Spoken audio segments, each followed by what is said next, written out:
Hi, I'm Nadia and today I'm going to do a book review on The Catcher in the Rye written by J.D. Salinger. The main character of this controversial novel is Holden Caulfield, a 16 going on 17-year-old boy who experiences a large amount of emotional distress in a span of just a few days. So the aspects of this novel are fascinating. For instance, J.D. Salinger addresses the subjects of depression, immaturity, and the fear of being an adult. On multiple occasions, Holden is absolutely petrified of the thought of the future. He creates childish scenarios such as building a cabin in the middle of the woods in order to avoid reality. The reason behind this chase is the death of his younger brother, Ali. Ali was unfortunately diagnosed with leukemia at a young age and lost his battle in 1946, while Holden was still a child. Perhaps he wanted to remain in the past so he can be able to somehow nourish the memories he had with his brother he loved so deeply. The thought of being unable to move forward has made him turn to alcoholism, physical abuse, and excessive smoking. In order to have a deeper understanding, I did some research. A piece of information I found in an article called Farewell J.D. Salinger by Michelle Green and Al Shapiro is that the author of The Catcher in the Rye passed away on January 27, 2010. This article gives us a view of his personal life.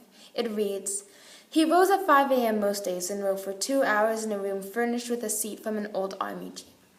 The way the facts given from this article helps us have a deeper comprehension is there is a strong possibility that the environment that he wrote his books affected the characters, the plot, and the settings, and this might have impacted the final outcome of his most controversial book. I discovered another article called New Silly Reasons to Ban Books, and this focuses more on the censorship aspect. It talks about the top 10 silliest reasons to ban books and mentions that The Catcher in the Rye was censored in 1997 due to its sexual circumstances and its profanity. The first quotation that intrigued me in The Catcher in the Rye was the following: "I'll just be the catcher in the rye and all. I know it's crazy, but that's the only thing I'd really like to be. I know it's crazy." I decided to display this first quotation because this is relatable.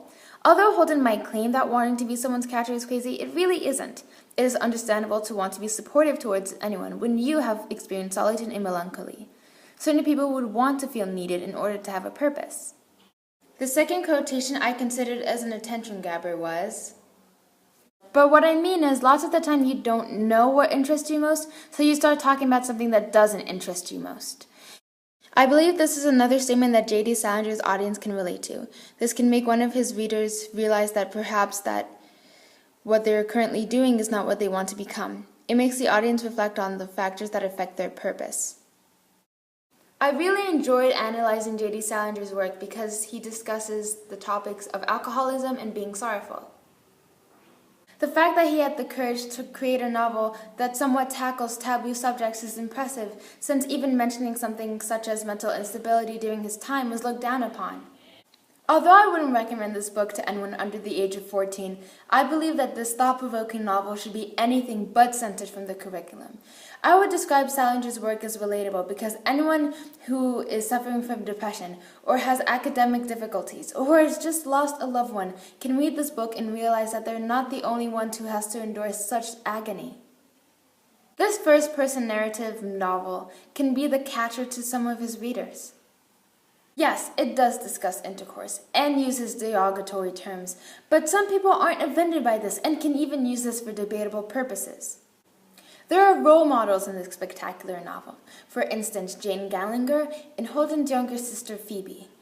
The readers are given a sort of angelic description of both characters, thus meaning that they might either want to become like them or they idolize them.